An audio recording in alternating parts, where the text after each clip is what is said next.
guys, how's it going? Today we're going to be talking about Scissor 7 Season 3. So Scissor 7 Season 3, and my girlfriend and I, we binged it over 2 days. We could have binged it over one night, but we decided we might try and spread out the enjoyment over 2 nights.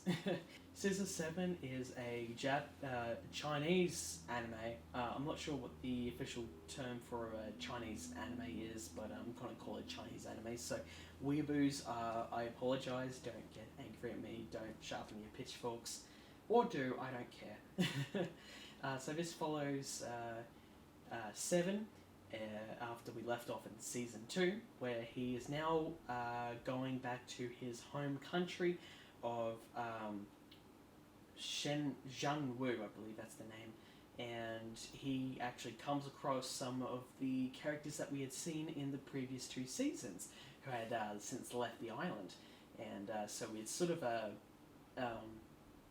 they all sort of reunite over the course of the series.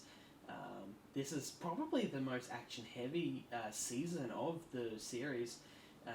It still brings back the the great comedy, sort of like a lot more of the craziness that we saw of the previous 2 seasons, and we do spend some time on Chicken Island with the characters, but also some equal measure amount of time outside of just that island, and it takes the cast of characters into some strange new lands.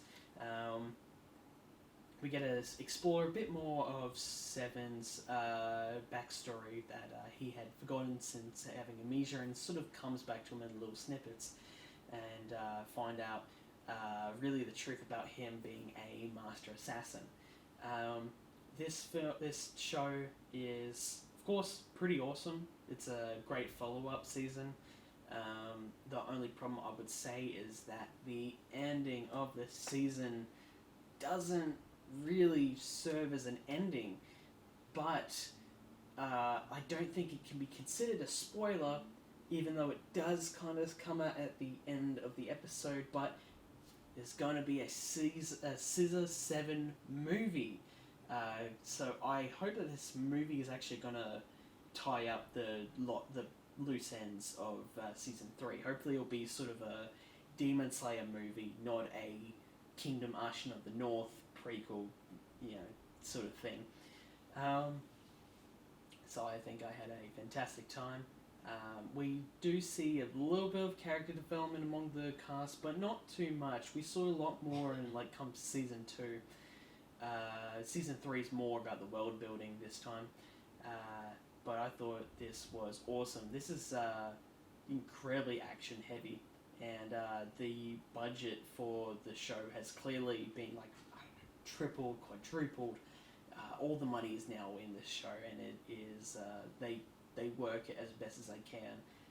Kind of like Season 1, how they clearly had sort of a small budget and they worked it as best as they can for that one. This time they have a huge budget, of course, and they have made it work in their favour. They don't really waste budget on anything. The quality doesn't really diminish. Things are low. The animation is simple when it wants to be simple, and it needs to be simple. Usually when it's in more comedic roles, and then when it's all action heavy, the detail and the animation is very smooth.